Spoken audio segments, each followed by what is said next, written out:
This video has been brought to you by Myscaffold. Please note, this video is intended as a guide only, and you should always refer to the manufacturer's general safety notes and tower erection procedure for 2600 series aluminium scaffold towers. You will find these on a decal applied to the frames of the scaffold or on our website, myscaffold.com.au. Remember, if you can fall further than 4 metres, you must have the scaffold built by a qualified scaffolder. For more information, contact your local Myscaffold representative. Welcome to the 2600 series aluminium scaffold erection guide video. Before you start the scaffold erection process, ensure you are wearing the correct personal protective equipment, such as a hard hat, eye protection, appropriate workwear, gloves and steel cap boots. Work area. Ensure the work area is secured to prevent unauthorised persons from gaining access to your work area. You can use bollards with high-vis bunting tape or fencing, or barriers where required. It is also recommended to post signage, such as no unauthorised access. You should also inspect the ground conditions you are building on. Avoid unstable surfaces such as drains, access panels or recently backfilled earth. When building on any raised surface, such as multi-storey buildings, you should always consult with an engineer and seek advice on the surface you are building on to ensure it can support the required loads. Also, check for power lines and keep a minimum of 4 metres in distance. Consult with your local energy supplier for more information. Scaffold components. The components of the scaffold include casters, screw jacks, end frame, yellow horizontal braces, blue diagonal braces, red plan braces, decks, hatch decks, kickboards, access ladders and outriggers. Assembly.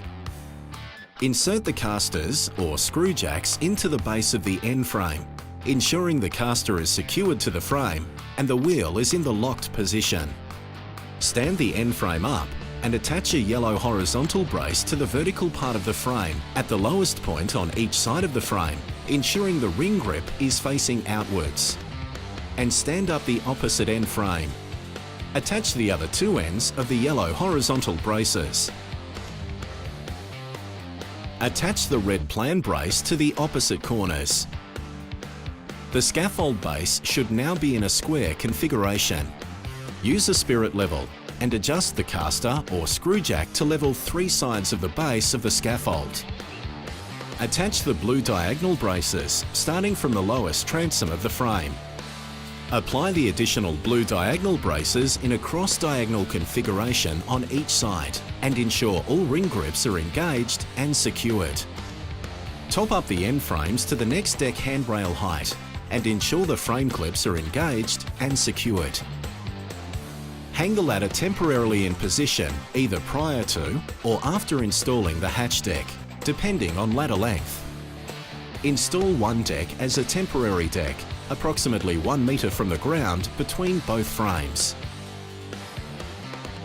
Install the yellow horizontal braces as handrails and mid-rail guardrails for the working deck while standing on the temporary deck. Check that all ring grips are engaged and secured into position, including the access ladder swing arm. Secure the ladder swing arm to the frame of the scaffold. Remove the temporary deck and place it at the working deck height. If the deck height is expected to exceed 3 times the minimum base dimension, outriggers must be installed. For 0.7 metre wide towers, a minimum of 2 times the minimum base dimension applies.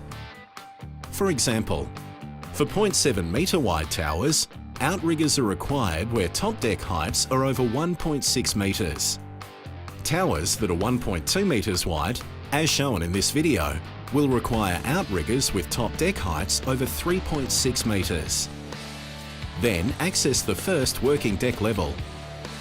Repeat the same process installing working decks with access ladders at nominally 2-metre intervals. Remember, you should always be contained within the handrails when erecting the scaffold. Install the kickboards on all working deck levels. The tower is now complete. Ensure that daily checks are carried out to ensure the scaffold is level in both horizontal and vertical directions and is free from any damage. Check all ring grips, access ladders and decks to ensure they are secured correctly.